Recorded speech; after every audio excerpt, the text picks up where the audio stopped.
Down in the Den, so go tell a friend. The best podcast on earth's about to begin. We got jokes and news and movie reviews. After Dark NC-17 with the crew. Interviews with the best artists around. So like, comment, subscribe. The show's starting right now. Let's go. Like, comment, subscribe. The show's starting right now.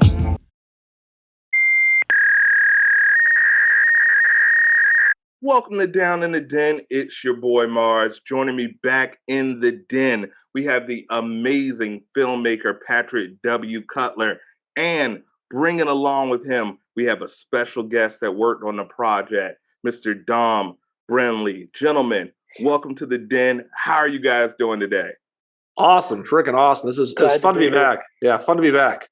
Welcome back, and welcome for the first time, Don, man. It's a pleasure having you guys in. You guys are some of our OGs when it comes down in the den. I'm talking season 1, before we had video, before we had microphones, and we were doing things on a cell phone. And God, both of us have grown so much in that year's time. How has 2022 been treating you guys? Whirlwind. I'd say for me, it's like the best start to a year that I can remember. Yep, agreed. I don't know, Don, about you, but after this, I'm pumped. Let's go to the Montana here in a little bit. Sign me up. There's a local bar in town called the Montana Bar. We all hang out after we talk or whatever. I love it. So you're guys, invited too. Hey, man, next time Kanye says Montana is great. You guys say Montana is great. That's good enough for me. Next time I get out there, I want to see some aliens. I want to see some horses. I want to see some rams. All we have in Virginia Beach is saltwater and seagulls. So I'm definitely still in the mountain range. Oh, that's rough. So let's get right into it. Redgate, it is done. I feel like we were here in the infancy of this project, and now it's a beautiful baby. They, him, boy, whatever you want to name it. It's a beautiful baby film. I've seen it. Thank you so much for the little sneak preview, and I want to say it's awesome. Tell me, guys, about this journey and getting this project completed. So I'll go back, kind of to align Don with this. I would say, 2018, Don got this alien image captured on his hunting trail cam. And about that same time, I'm up living in Alaska, and I start writing this script called Redgate. And from that point to here, it's been such a weird journey. Because when I was on here last time, right. I was in the post-production process. A lot of my actors and stuff had quit, so I wasn't sure what I was going to do. So I was trying to patch things together. And you want to know when the release date was? It's like, it should be coming out this year. In the process of doing all that work in post-production, I come along, Don, out of nowhere. He's like, "Hey, you want to be on this TV at the news tonight?" It's like, "For what?" It's like, I got this alien image that's taken in the Redgate area. Do you want to come on? I was like, "Oh, sure." And I was on the news, met Don, and from that point on, it's like it morphed into a completely different film than it was at the point, and it just went completely different, and it got better and better and better, and now since this alien image, so what I do a lot of marketing stuff, and I sent out thousands of emails promoting, pitching Redgate with this alien image, and it went viral internationally in the Sun Mirror, and we're in festivals now, and we have a TV show deal in the works right now, and yeah, it's been crazy. I don't know what you want to say from your perspective, Don, but Well, I'm just saying, I feel bad you didn't throw credit towards Groundhog's Day when I was a good B-roll actor in Groundhog's Day in 1999. So it's actually how we met, but I'll let it slide. Yeah, that was a long time ago.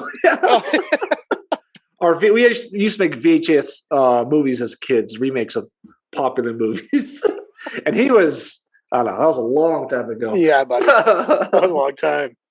But yeah, it was. Footage. You can put that in the with the Redgate. Throw that in the Blu-ray. Hey, I'm thinking there here. Throw that in. Oh, there you go, man. We got to pull that up. That would be cool. Let's do it. Here's our Don and Pat first night, because that was a long time ago.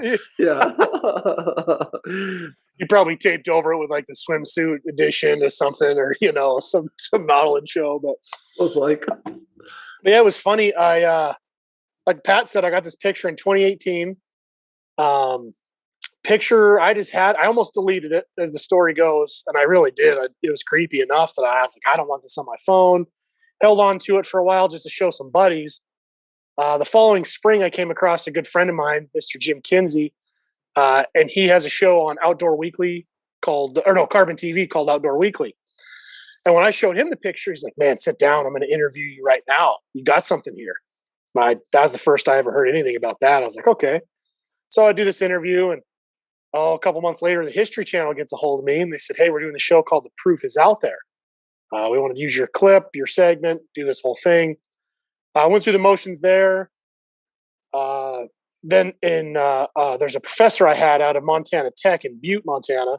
He wrote a book called Identified Flying Objects, and it's a book about UFOs and aliens of our current time are actually futuristic humans coming back to study us, and really interesting read.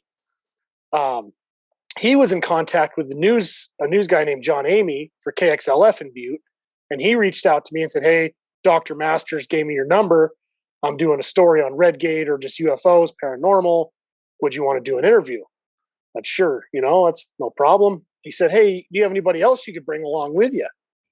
And I knew Pat was doing this Redgate film. I knew this was right up his alley, so I reached out to Pat, and we went up, did the whole interview for the news, which turned out really good. And then from then on, it's truly skyrocketed since then. Yeah. Seen the growth, I've seen the marketing, I love it. Like I said, I've seen the actual movie.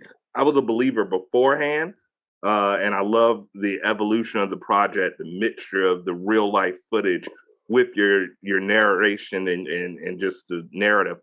I'm a big fan. Were you guys believers before you started working on this project? And Don, before you captured the photo, were you believers, or were you kind of like, it's mumbo jumbo? I have this. I always think this story first, and it's the only one I really have before this picture. On my young 20s, I was working on this cattle ranch. Rode my horse out to this field that I was in the day before, actually weeks before, every day, and there was this cow in the middle of the field. And as I rode up to it, you could see a perfect 4-inch hole in its side, and it was just hide and bones. No organs, no blood, no marks in the ground around it. The true definition of a cattle mutilation, but I didn't know what I was looking at the time. Brought the owner down, showed it to him. He was pretty freaked out by it and said, "Well, I'll just get rid of it. Go take it to the dead pit, and let's not talk about this again."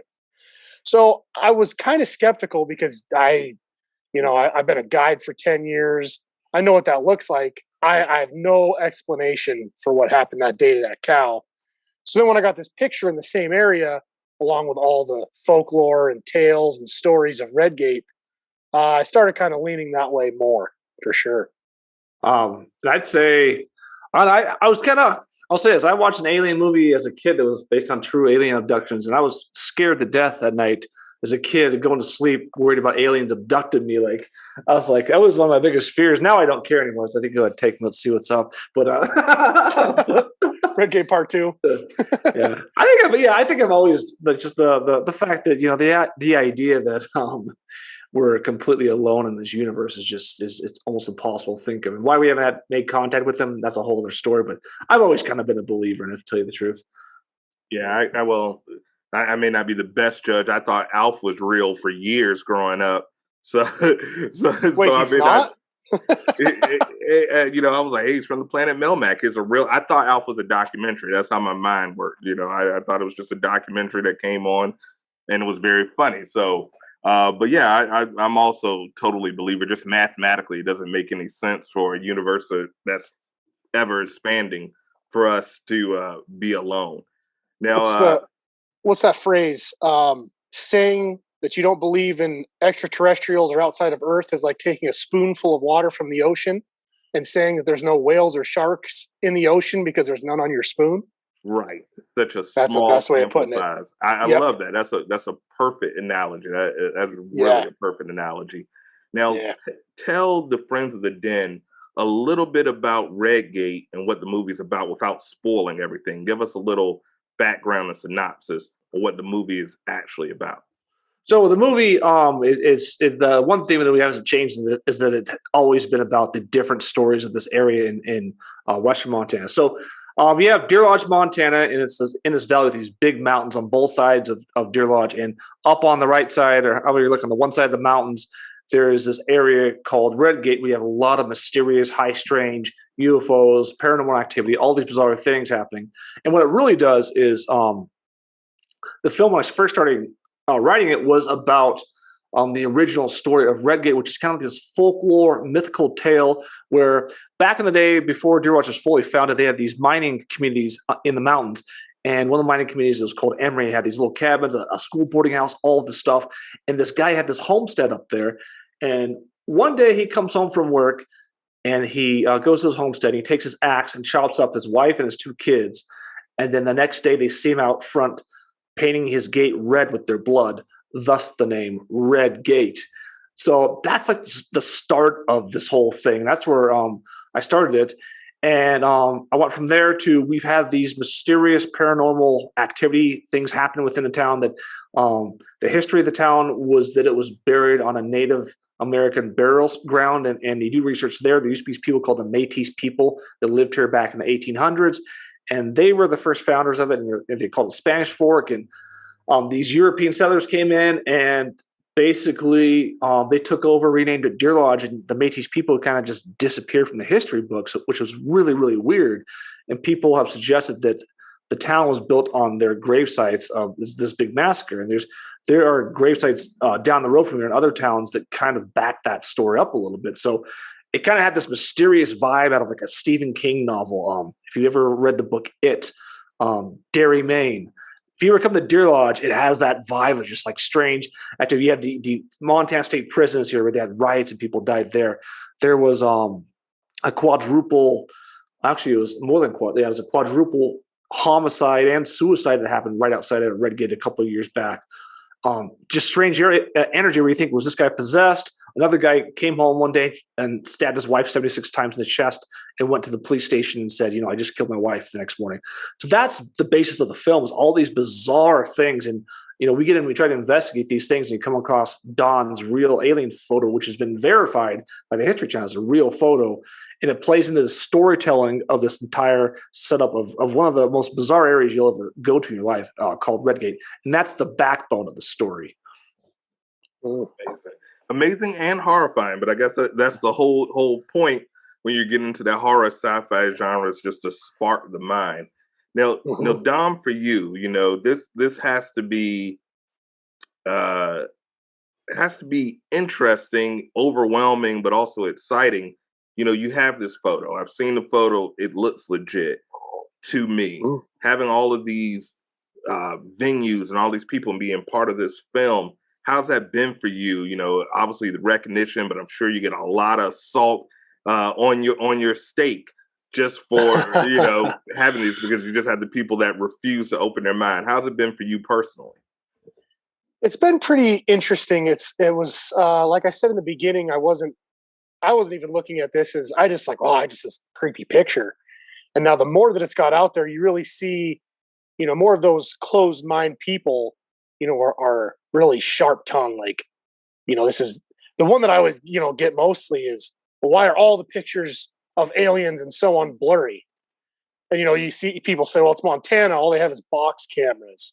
And it was taken with the first Nokia cell phone. It's really funny seeing people react to it. And in the beginning, that's how I would approach people. I wouldn't say it was one or the other.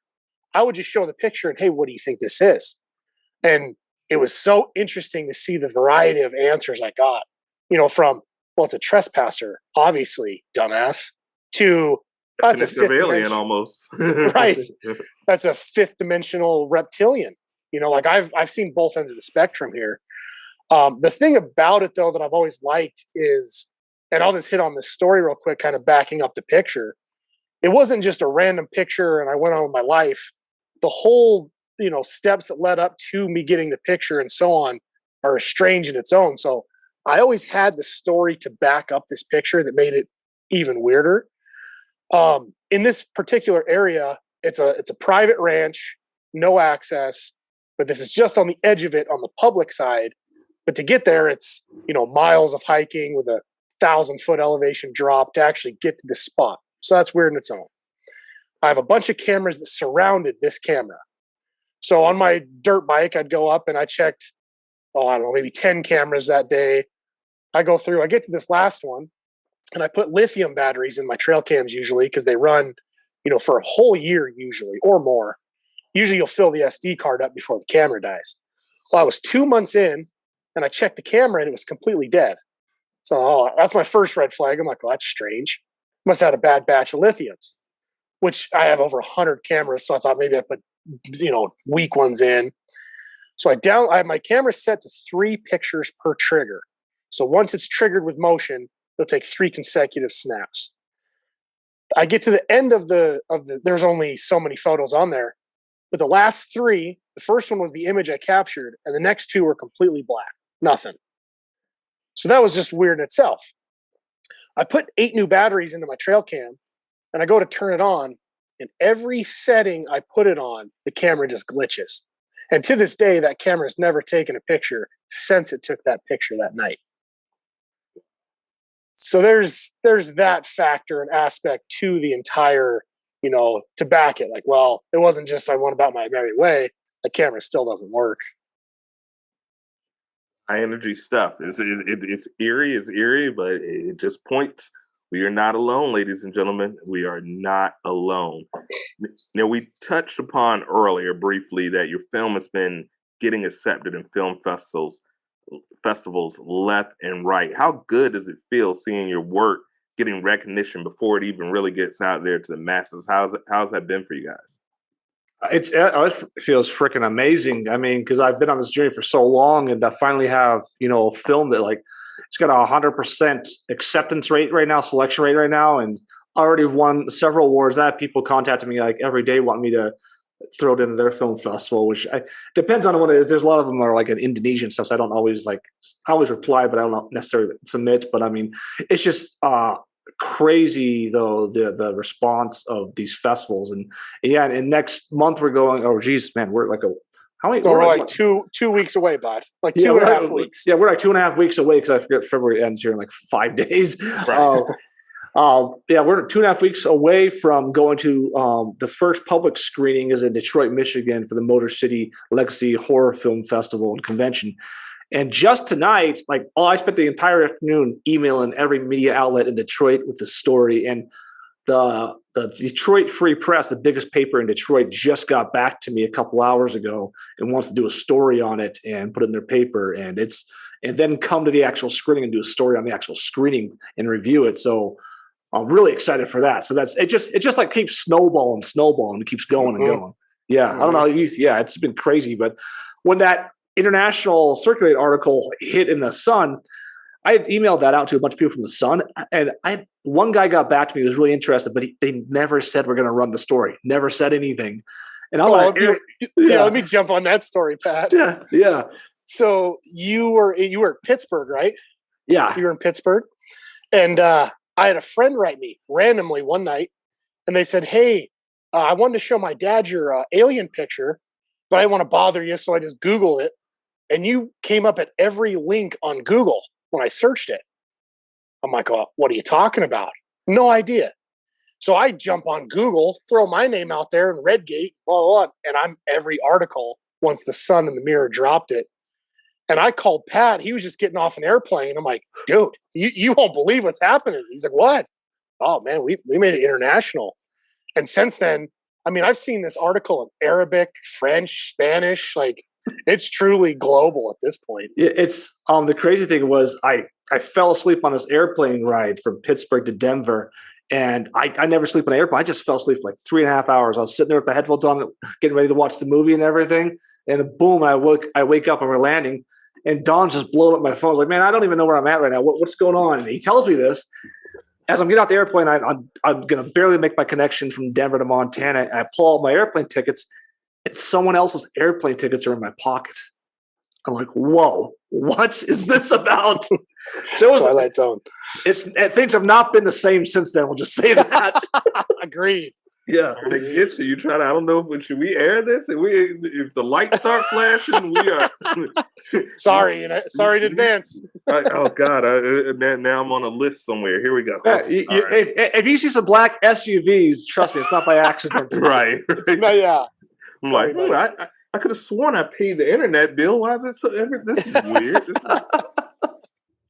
So, gentlemen, it's been a blast talking to you about this movie and your experience, Dom. It's so amazing. I thank you so much for sharing that when can we get an idea? I know, you guys are marketing and pitching it to get it sell. When do we have a general idea of when we could potentially get this into the masses so everyone can get to enjoy the film that I got a little sneak preview of? So my thoughts on this, and it's funny you asked it like a year ago. You asked this question, still trying to answer it. Hey, the movie is found in post. Everyone says the movie is found in post. Yeah, definitely. Yeah, and my filmmaker buddy in LA said, there's the movie you write, there's the movie you shoot, and there's the movie you edit, and they're all different. This film, the marketing, the film festivals, my hope and what's going to happen is we got some other situations going on right now. We'll see how those play out, but I'm hoping to sign a deal by the spring, and I'm hoping that either comes out in the summer or this fall. And the version that will come out will be slightly different from the version that you saw. There'll be some different things for sure in it. But my ultimate goal is that it's out by the summer or in the fall sometime for sure is my goal. Love it. You have the den mate support. You're an OG den mate. Dom, you're a new den mate. Thank you so much. But before we let you go, we have to play a game. That's tradition here in the den. We're not just about, my handsome face and beard and lovely voice and my fantastic guests, but we like to have a little fun. So the game that we have this season on Down in the Den is called If You Don't Know, Now You Know, baby, baby. Shout out to the late, great, notorious B.I.G. And this game is powered by our friends over at Pod Depths. Don't ask the same 10 questions when you're interviewing. I've been doing this podcast thing for over 2 years now, and I've seen so much growth by using Pod Depths. It gives you all the tools you need to spice up your podcast with fun questions, games, and more to make sure your podcast stands out above the rest. So use the code THEDEN, that's THEDEN, to save yourself 10% off of your purchase. Pat, Dom, are you ready for some If You Don't Know, Now You Know questions? Sure. I'm ready. All right. So we're going to go back and forth. We're going to go, who wants to start? Who wants to go first? I'll go first. All right. So this one is, since we're all talking about horror movies, these questions are all kind of movie based. So what scene from a movie scared you as a kid, but on retrospect, totally isn't scary now? That is a really good question.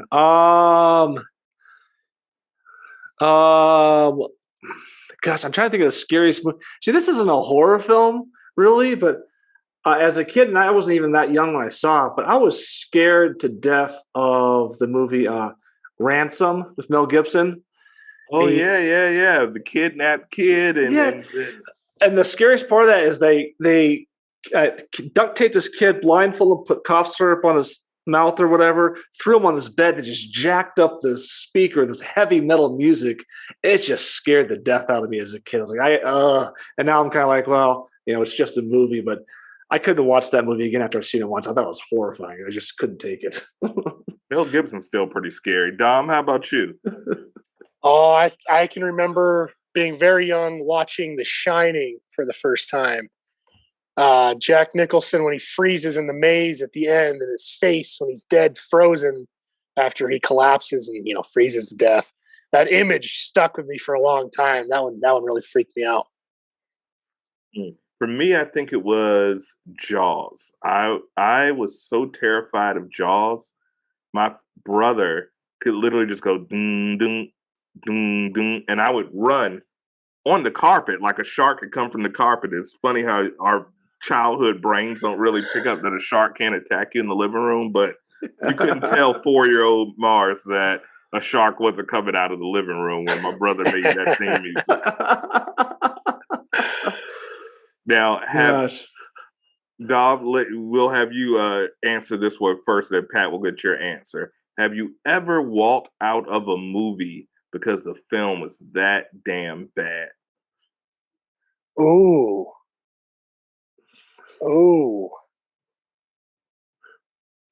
I've walked out of a movie, but not because it was bad, because they couldn't get it to work and they played the previews 4 times and I couldn't do it again. I don't think so. I actually don't think I got an answer for that one. I definitely made it through them all. I don't watch that enough films, I guess, but You, you're a braver man than me. I've walked out of a few. Pat, how about you? I there. I mean, we had to leave Troy early. That was the one we left, but that wasn't because it was bad. Judge Dredd. My aunt made us leave Judge Dredd because we weren't that young, but Which Dredd, Stallone or Urban? Stallone. Okay. Because she thought it got too bad at the end where they had the half human clones coming out of the machine. She's like, "No, we gotta leave now." It's like I had to wait till it came out in VHS to finally watch it or DVD or whatever. Oh my God. Yeah. For me, it was Eric Bana's Hulk. The moment they had the Gamma pit bulls and Chihuahuas, Hulk was literally fighting Gamma irradiated Hulk Chihuahuas, and I said, you know what? I didn't sign up for this shit. I walked right out. I still, that's my least Hulk. I can't stand it because Hulk goes from like this semi-human guy to like now he's the size of the Grand Canyon. And I was like, I didn't like that one at all. No, he continued to grow. I was like, look, Shrek on roids is a bit much for me. So yeah, that was awful. Yeah. Now, Pat, can you think of any movie sequels that were better than the original? There is the number one because I was a Sylvester Stallone fan growing up. I idolized Stallone. I thought his stuff. I think there's a lot of people, and I'm kind of on the fence on this one because I actually like First Blood more now as an adult. But I think a lot of people felt like First Blood Rambo 2 was better totally than the different original. from the first one. Definitely, yeah. The tone changed completely on it, so I can see that. Yeah, it was a really good film. Really good film. Classic. Dom? And that's a tough one because I don't like any sequels because I always, in my head, I'm like, is it going to be better than the first? And I'm never wrong in my own mind. Like, sequels can be close, but I don't think so. What about Dark Knight? Yeah, that's a close one. Oh, no, actually, I do have one. Even though Evil Dead was really good, I did like Evil Dead 2, but I think Army of Darkness takes that trilogy. Yeah, it's rare, especially if you get to a third one. Okay. I definitely agree with the Dark Knight. Even though I loved Batman Begins. Don't get me wrong, love Batman Begins. Love the little Liam Neeson twist in the end. I love how Batman's morality is like, I'm not going to kill you, but I don't have to save you. I'm like, no, that's kind of killing him. You have a whole rope. You could have grabbed him. You definitely kind of killed him. It's great. It's like a doctor saying, I'm not going to kill you, but I'm not going to perform the surgery that I've been paid to do. I'm like, kind of your fault, but okay, cool. Love the logic. So who answered the last one first? Was it? I did. Okay. Yeah. All right. So is there a popular movie that is universally loved that you're like, dude, this thing sucks that you hate? Is there one like universally loved movie that you're just like, I don't get it. It's not clicking for me. I don't know how this one sounds, but boy, I hate the Twilight series. I've been having that one shoved down my throat for years, and I've never made it through it. That's another movie that I walked. I was, because of my age, obviously the Twilight books were not written for me. And I remember my ex-wife and I, we were dating. We weren't even married. We were dating. And I said, hey, you want to go see a movie? This Twilight seems popular. I don't know what the hell is. I literally never read the book. And we get in there, and there's like 17,000 13-year-old girls that are literally like the most vicious species of piranha I've ever seen. And it was so sold out. It was before you could reserve seats. We were literally in the front. So, when you're looking up at the theater like this, that's strike one. And as soon as I saw him, like, number one, playing in high school, he looked 37 at that point. But when I saw the vampires twinkle and saw him hopping in trees, I got up and I said, hey, I can call you a cab or you can come with me because I can't I can't watch this anymore. So I agree 100%. Good. Yep, that's a bad one. Horrible. Pat, how about you? Yeah, I got one that comes to mind. I don't think I've ever tried to watch it again. This is back when we had to get the VHS tapes of it. It's probably right before DVDs became popular, but I just did not understand or get the Green Mile at all. I didn't get it. Whoa. You know, I've never saw it. Never saw it. I was so bad that I thought about not even putting them in the second VHS tape. Because I was like, "What is going?" He opens his mouth, black stuff comes out. It never like what is even going on in this? I don't know. I don't know what it's about. I didn't get it at all. Trippy. Yeah. I've never seen it. Now I have to see if it's something that. I mean, Tom Hanks. I know he's in it, and I know the late great Michael Clark Duncan. But I don't. I'm not a big fan of like. I call it the black trauma genre. If you want to win an Academy Award, show some black trauma, and you will win an Academy Award every year. I'm like, why every time we get beat down or something or getting wrong, we get a trauma? I want awards for happy black stuff like Wakanda or House Party. I don't know. Yeah. No, you have to watch and then tell me what actually went on because I did not understand the film at all. I did not. Oh, big fan! I'm a big fan. Big fan. Okay, so it's like same plane as Shawshank Redemption for me. No, I love Shawshank. Shawshank is a classic. There's a little more fantasy, obviously, involved in the Green Mile, but it's that same feel. I said, where did the demons or black aliens start coming out of Morgan Freeman's mouth in Shawshank? Andy Dufresne. You need to watch the second tape. You need to watch the second tape. Andy Dufresne didn't know that I was an alien. Andy Dufresne. Pat, write this down. Hey, idea here. Pat, hey, I got to throw a promo on real quick. Our theater company is actually doing Shawshank Redemption on stage this summer.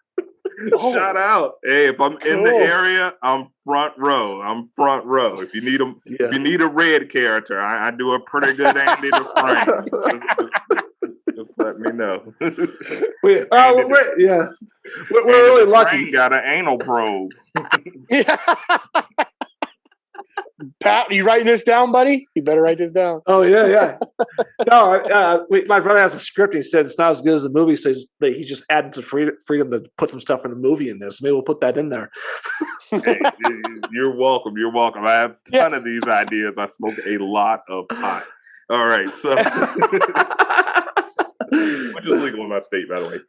All right, so what is your favorite guilty? And this is you, Dom. You can start. What is your favorite guilty pleasure movie? One that you probably don't want the world to know on this internationally broadcast podcast that you love, that you'd probably be a little embarrassed.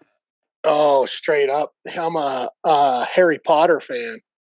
I don't know. There's a lot of Harry Potter fans. Yeah, but I'm in that generation. I read the books, but Harry Potter for sure.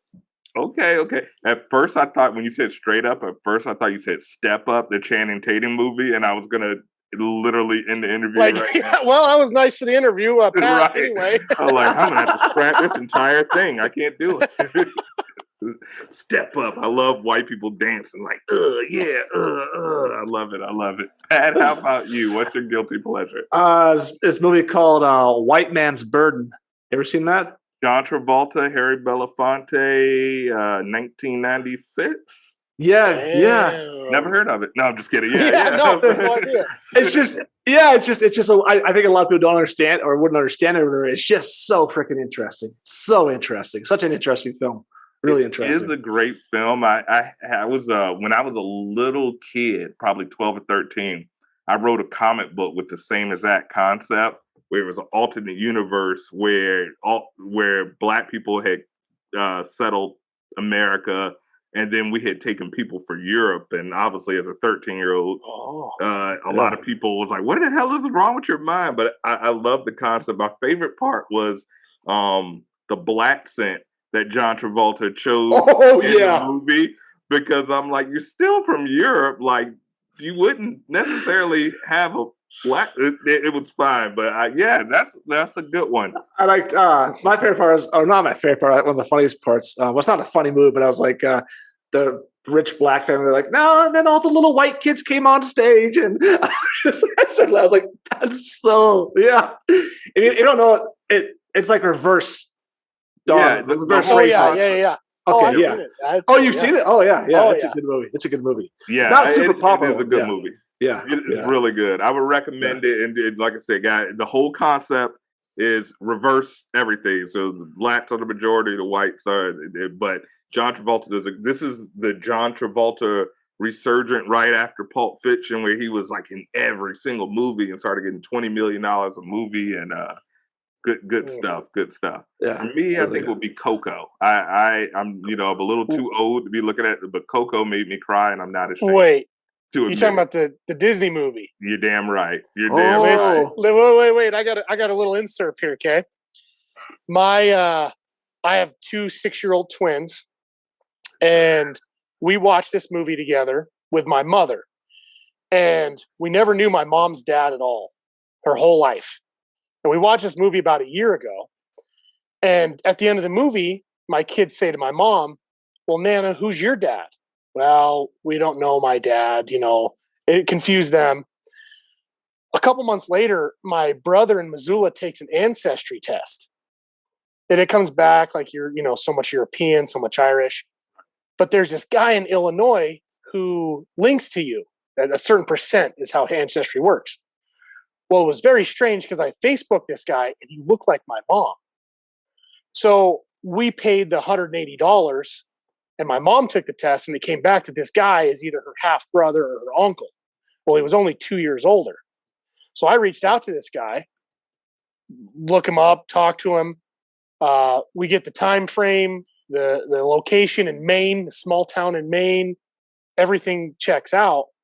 He sends us the obituary. My mom's dad is in the Maine Country Music Hall of Fame. He opened for Conway Twitty. He toured the world with his music. So I definitely catch that when you say Coco's your favorite, because that hits close to home for me, for sure.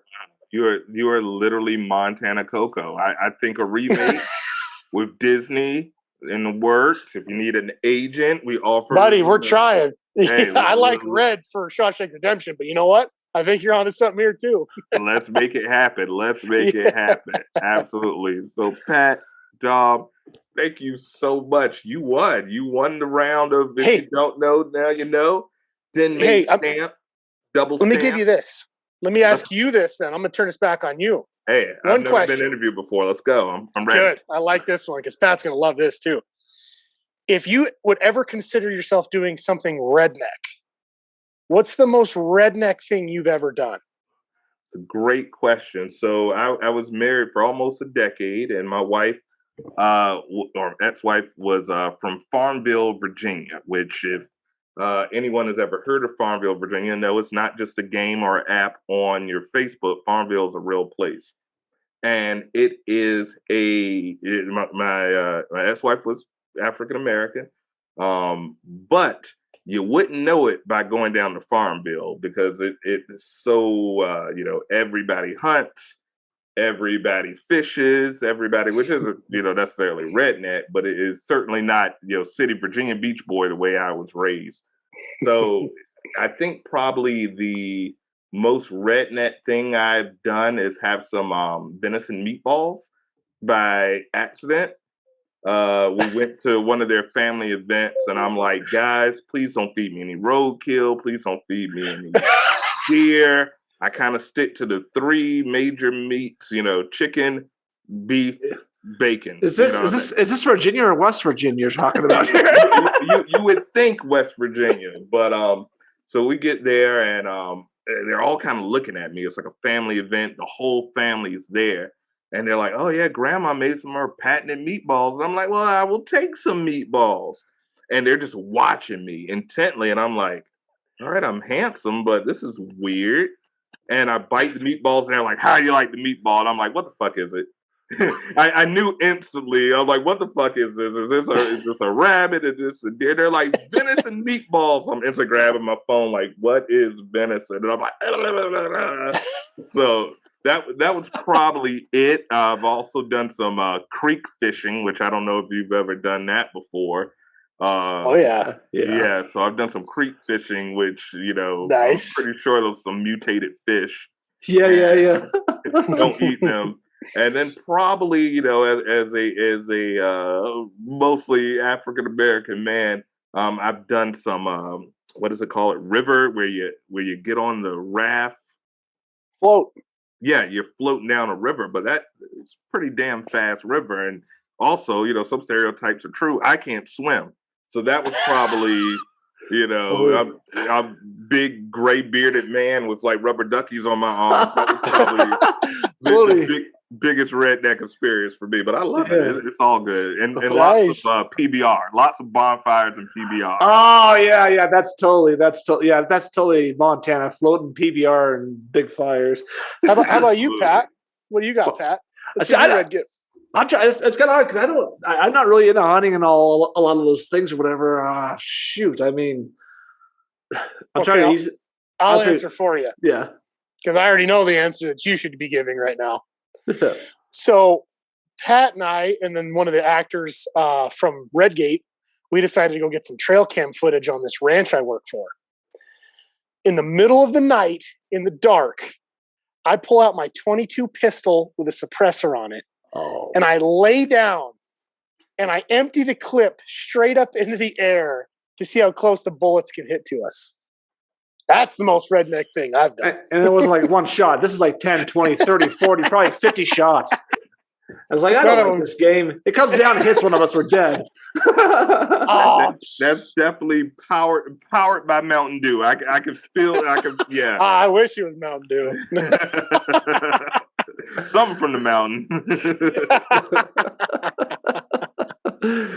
Oh, that's hilarious. That might be a new category. What is the most redneck thing you've done? Because we no matter where we come from, we have all done something where we're like, I'm going to end up on the back of the episode of Jeff Foxworthy Presents somehow. Yeah. There it is. Somehow.